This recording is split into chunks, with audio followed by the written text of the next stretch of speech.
Welcome back to another week, and we are in Revelation 10. I have my husband again here today. I'm going to try to have him a lot more throughout Revelation as much as I can. But we are diving straight into verse 1. We'll just do a little portion here. Remember that we were talking about how there are different angels that seem to represent, or they look like, maybe the gods of the Greek gods, similar to the gods of Egypt.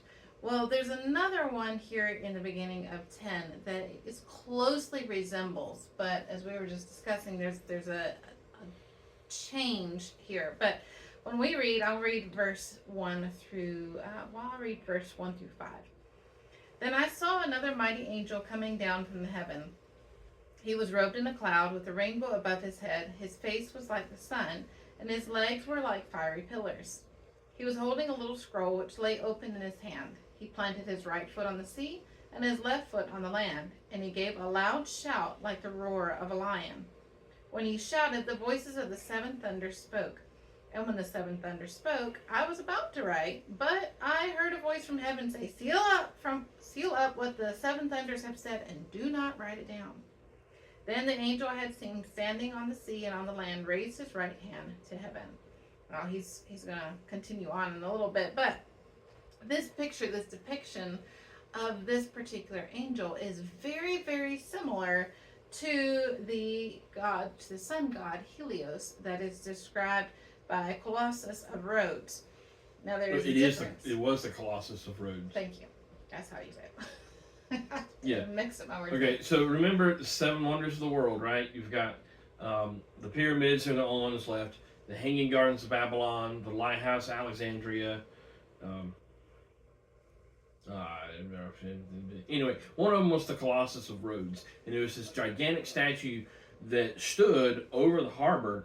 One foot on the land and one foot on the sea. Yeah, they stood over the harbor because they created the seawall around part of the harbor, and the ships had to sail between his legs to get into this safe harbor in Rhodes. And it was described as fiery pillars.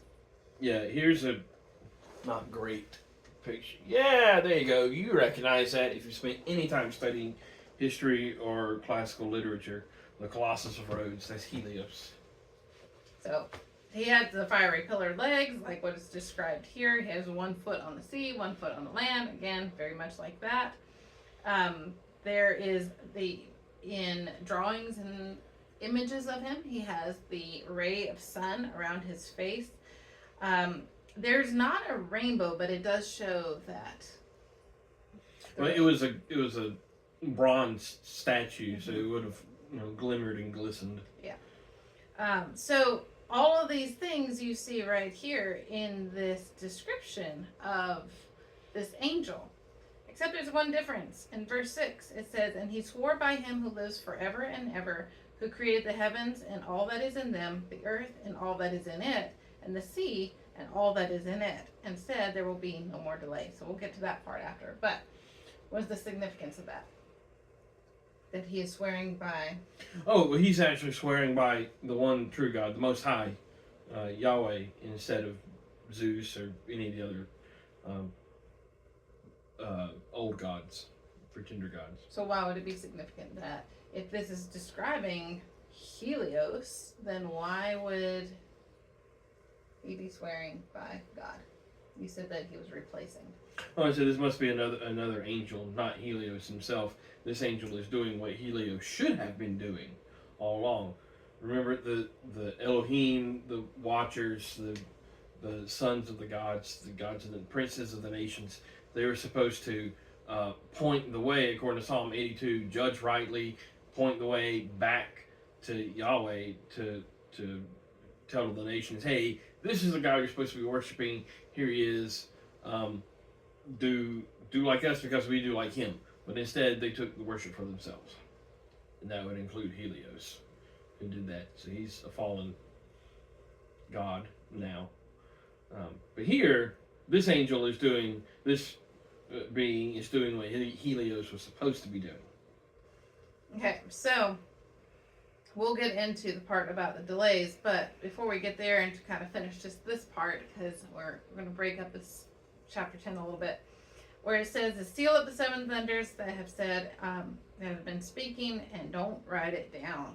So John is not allowed to write what he's about to do. He's about to write everything. He's been told to write everything down. So now he's getting ready to write more of what he has just seen, but he's told to not. We also see this in Daniel. Daniel's told the same thing a few times, actually. He receives a revelation, but is told not to write it down. Go ahead. There's also a part of the Dead Sea Scrolls. I think it's 11Q, Melchizedek, 11Q14, the Melchizedek scroll, where it is literally about to say when Messiah comes. It's written 300 years before Jesus was born, and it's literally about to say when Jesus is coming back. It's a prophecy of when Jesus is coming back, and the scroll gets cut off right there. Like, no, it's the scroll. The scroll's ripped on that exact sentence, or like eaten away by water and time. It's a fragment, but anyway, it's yeah. God likes His second coming will be. No kid. It's like nope, really good movies. Nope, not getting it. Okay, so we're gonna pick up. I guess we'll pick up where we left off with the delays part tomorrow. Then in verse 6, and we'll continue on. Any other thoughts though before we go between 1 and 6? No, not really. You can go to the Rhodes Harbor where the Colossus stood even today. Anyway, we will pick up tomorrow.